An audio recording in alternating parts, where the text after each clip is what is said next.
Hello and welcome back to the official CertComp series. We're talking in this module, we're going to look at Git and GitHub. This is another part in our continuing series of programming skills.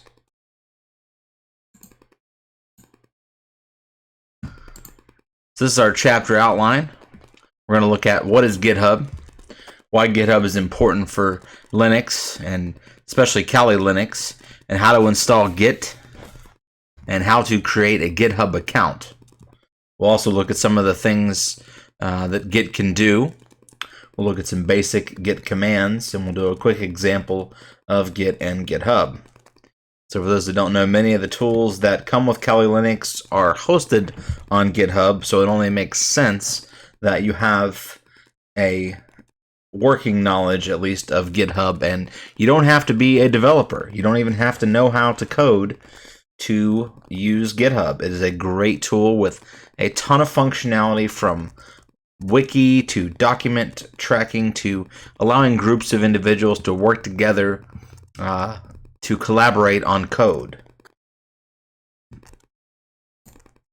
So this is our chapter flow. We're going to look at what is GitHub, why it's important, how it works, and we'll get into some basic terms. We're not going to make you an expert, but we'll definitely give you enough exposure to be able to be comfortable with GitHub.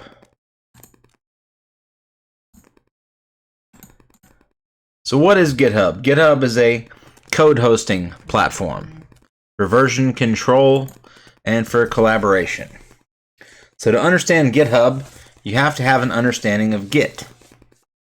GitHub is the largest web-based Git repository hosting service. There are other hosting services, but this is the one we're going to be focusing on for this training. Git is an open source version control system that was started by Linus Torvalds, the same person who created Linux. So it behooves you as a Linux professional and a security expert now to understand GitHub. So Git is similar to other version control systems like Subversion, CVS, and Mercurial, to name a few. So Git's a version control system, but what does that really mean? So developers create something, they create an app, they create code, and they want to be able to make changes to that code, releasing new versions, and sometimes all the way up to the point at which they're ready to release a beta version of the code. So version control systems help with keeping a lot of these code revisions and modifications straight. And it's nice to have a centralized repository. So this means that developers can easily collaborate, they can download new versions of the software, they can make changes, and upload the latest versions of their code. So GitHub is you need to understand the concept of remote repositories. So you can have code that's hosted from anywhere you have an internet connection, and it allows you to collaborate with anyone online. You can even have collaboration with other people on some code in GitHub. GitHub has a couple of different ways of doing that, which we'll get into momentarily. But GitHub just adds a lot of extra functionality on top of Git: the user interface, the documentation, bug tracking, feature requests, all kinds of good extra goodies for you. So what is GitHub? So GitHub is a US-based company that provides hosting software for development and version control using Git. In 2018, it became a subsidiary of Microsoft for $7.5 billion. So it has not only its own distributed version control and source code management functionality of Git, but also adds some of its own features. So let's talk about what Git is. Git is a distributed version control system for tracking changes in source code during software development. It's designed for coordinating work among programmers, but it can also be used to track changes in any set of files. The goals of GitHub include speed, integrity, and support for distributed nonlinear workflows.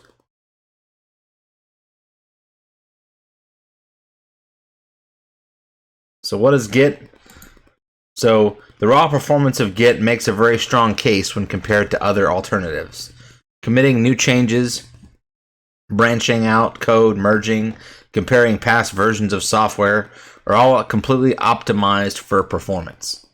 The algorithms implemented inside of Git take advantage of knowledge about common attributes of real source code files and those file trees, how they are modified over time, and what the patterns of access are. Unlike some version control software, Git is not fooled by names of files when determining what the storage and version history of the file should be. Instead, Git focuses on the file content itself. Because source code is frequently renamed, split, rearranged, Git uses a combination of different encoding techniques, compression, and stores not only directory contents but also metadata. Because it is a distributed system, it also has significant performance benefits as well.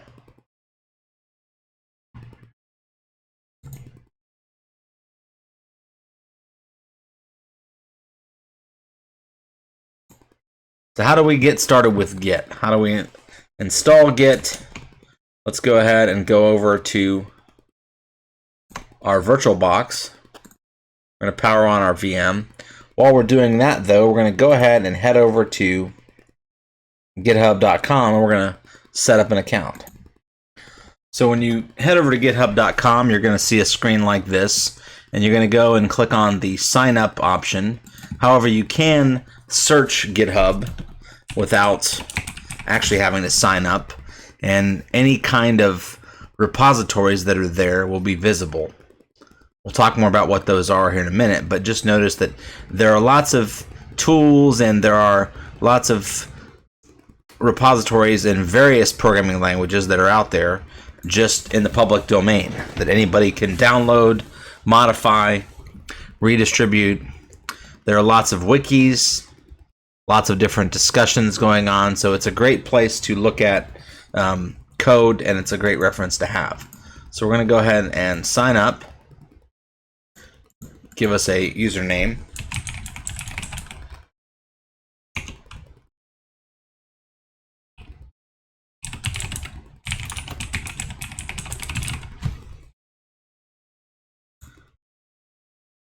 We'll generate a password here.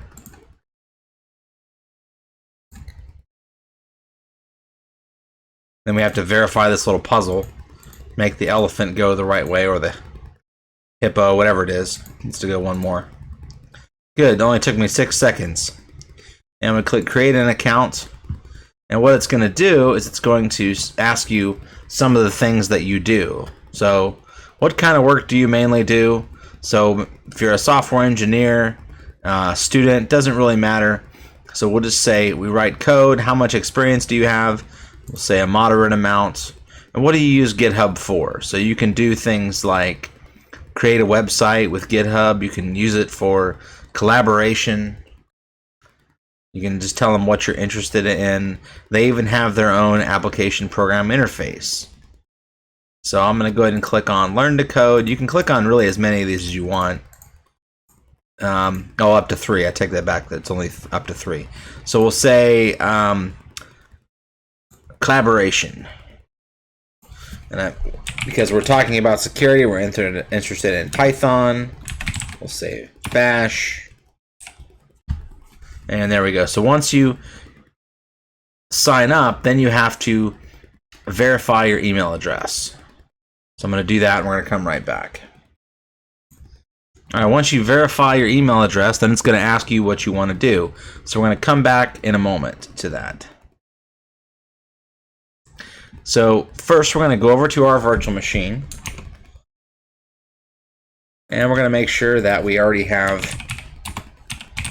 Git installed. Majority of Linux distros will have Git installed, but for some reason they don't. You can easily obtain it. So we open up a terminal, and we're going to say sudo apt-get install git. Put in my password. And we're going to see that Git is already on the latest version. So that's fine. So we'll look at the manual page for Git. So we can say the stupid content tracker. So we can look at the tutorial if we want to get started. We can output the versioning system. And of course, all the latest and greatest documentation is at git-scm.com. So if we go ahead and open up our browser,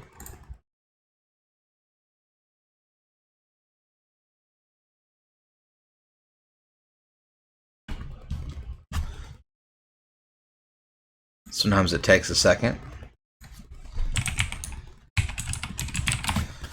git-scm.com. So this is the new centralized Git version control system. So this is Git itself, not to be confused with GitHub. This is a different website, but many companies use Git.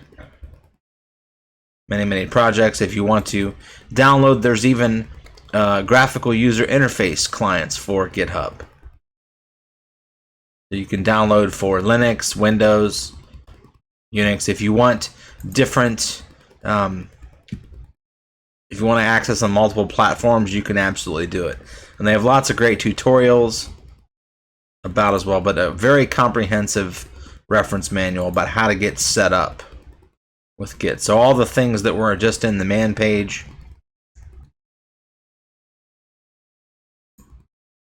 So we've created an account and we now have Git installed on our virtual machine. So let's talk about some basic Git terms. So there is, besides Git, there is the term of commit. So Git commits contain 3 pieces of information. They contain information about how the files changed from the previous ones.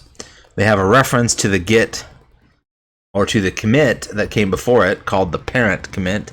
And then they'll have a hash, just basically a string of characters that looks like gibberish, similar to an MD5 or a SHA-1. Then we have the concept of a repository, which is often shortened as repo. The repository is a collection of all the files and the history of those files. So it's going to have all of your commits, a place where all your hard work is stored. So if we wanted to go back to our browser here, we can actually go ahead and create a repository. We could create an organization even.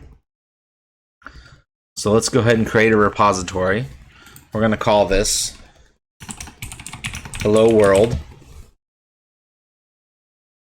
Right now we're going to keep it private.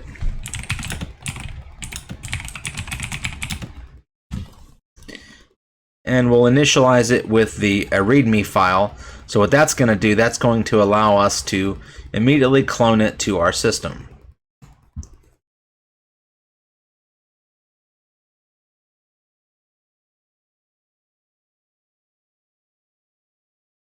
So now we have an empty repository, and we can actually just click on here. We can click and copy this link, or we can actually download our repository as a zip file, but let's go ahead and look at the README first.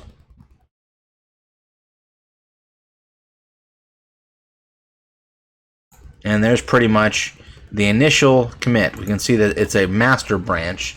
So that you're always going to have a master branch. You can have many different branches, but they're always going to be one master.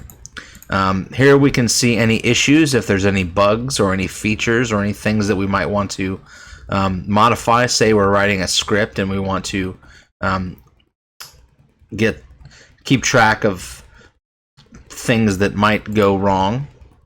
These are different pull requests, so if you're going to collaborate with other people, you might use this area. And then there's some of the different workflows you can do. Of course, this is really beyond the scope of this course, but if you wanted to create an application and deploy it to something like the cloud or some other platform, you can do that. So that through the GitHub Actions, you can set up your own workflow, but we'll skip that for now. You can have multiple project boards even. So if you wanted to create a project, you could call it ethical hacking, and we'll say this is my board of ideas for CKLPT. And you can even give it a template if you want a Kanban board or something like that. We'll just say basic and create a project. Pretty slick. And we've got columns here where we can add tickets in and do different things simply on just a Hello World app. So that's great. Also, GitHub does have a really nice tutorial that will help you create a repository if you want to do it all on the browser. You can also do it from the command line as well. You could do everything here that you would do in the browser. So you make your changes. You can edit the README file. You could write a little bit about yourself. It tells you how to open a pull request. So it goes through all the different things. There's even video guides and great documentation to make life a little bit easier. So that's a repository. It's all the files, all the commits, the place where all your hard work is stored, all your code. So then we have the idea of cloning. Well, how does that work? Well, so you can have repositories that live not only on your local machine, but you can also have them on a remote server. So cloning is the act of copying a repository down from a remote server. So maybe you need to work on some code yourself, and then eventually you'll send that code up to the repository once you're done making your changes. So it makes it really easy if you're working on a fairly large project to separate out the tasks. So let's look very briefly at how to do a clone. So we've already copied the link.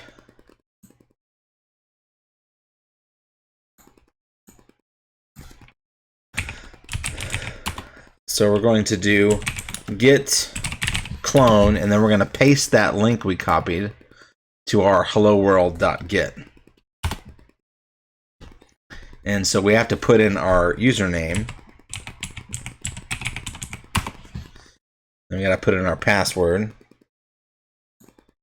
Notice that Git did a remote enumerating objects, counted the objects, and we now have... So we've learned the idea of cloning, and we've learned how to clone our repository. So let's talk about some other key terms. How does Git really work?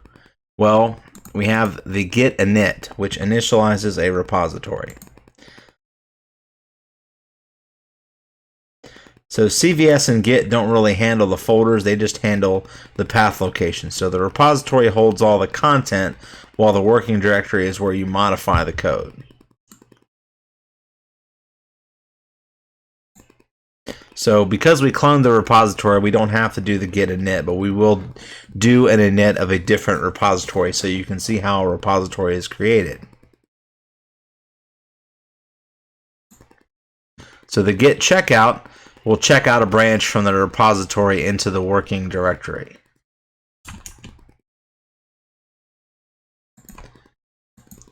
Then we have Git Add, which will add a change to a file. And then we have Git Commit, which commits a change from the working directory into the repository. So let's go ahead and open up a terminal, which we already have. We're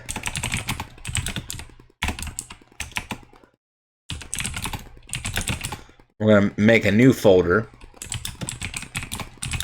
or a new repository. We're going to make directory called Apple. And inside of that directory, we're going to change into it. And we're going to say git init. So we just initialized an empty Git repository.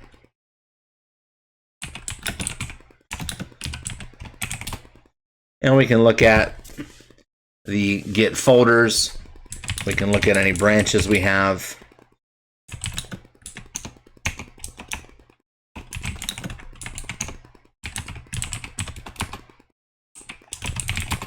And branches is not really used, that's why it's not coming up.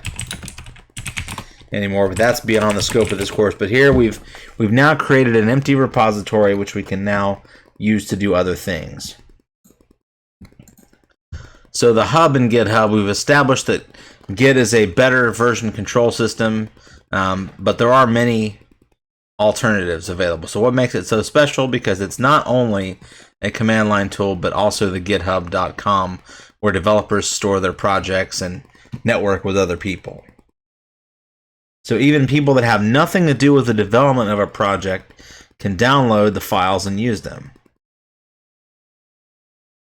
So it's very important for Linux users and security professionals especially to be able to work with GitHub and understand how it works.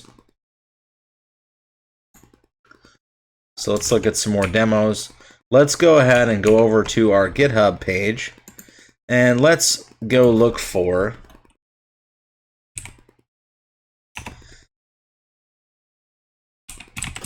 let's just type in a word. So because we typed by default, it searches our repository. If we want to search all of GitHub, we can go ahead and do that. Notice that even Linus Torvalds has his own repository. So the creator of Linux has several different guides for kernel developers and other people. So it's a great resource for research. Of course, there are lots of security discussions, how to run different tasks, running different tools, every type of thing from containers to virtualization to command line tools. So let's look up Kali.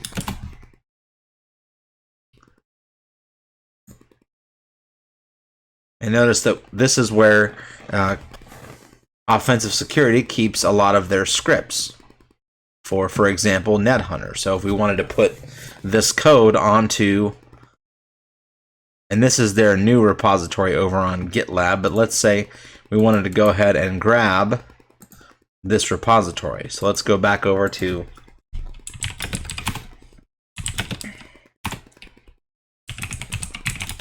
we will git clone, and we paste that link, and we're going to clone the Kali NetHunter image. So just like that, we managed to get another tool that we can work with and utilize by using the command line.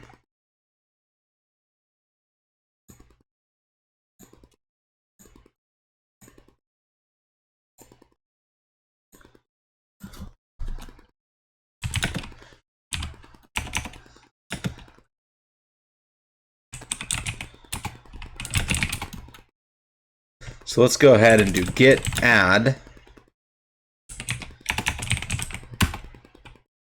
test. So we don't have a test file. So if we want to look at, say, the version of Git, we can see we're on 2.26.2.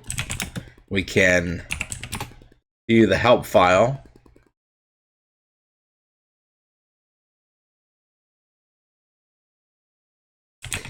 We can git commit.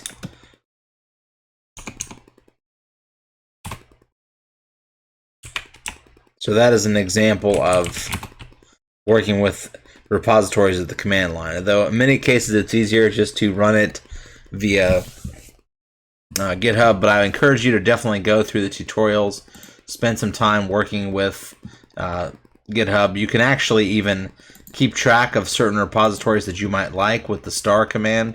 So this one's no longer being updated, but it is possible that people could take it and you can fork your own copy. What that means is that you can create your own version, and you can actually see all the different contributors here.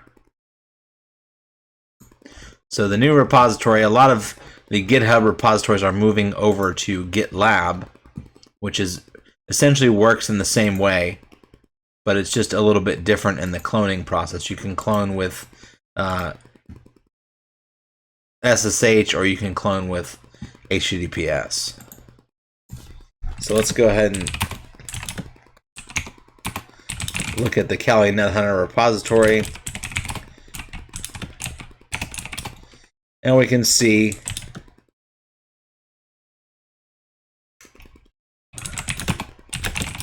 the different information about the NetHunter.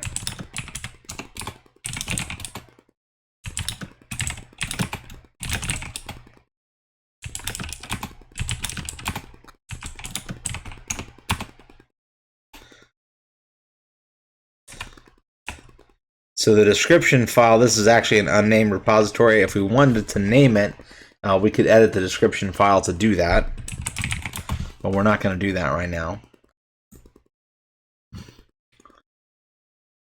So it's a great tool for integrating with the cloud. They even have lots of different projects that are assisting with compliance with security.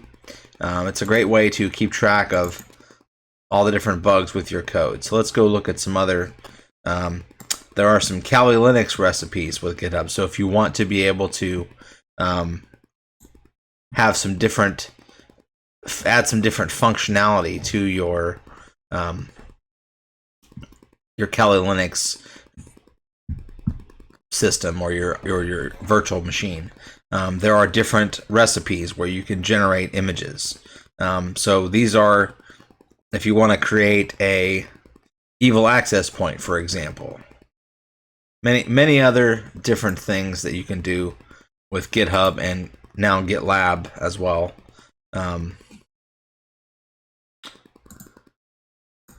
so I hope that you now have a better understanding of what GitHub is, why GitHub is important for Linux. We looked at how to install Git and create a GitHub account. We looked at how Git works, essentially, some basic Git commands. And then we did a quick example of Git and GitHub. I thank you for your attention in this module, and I encourage you to definitely check out GitHub, get your own account, start playing around with some of the tutorials, and we'll see you in the next module.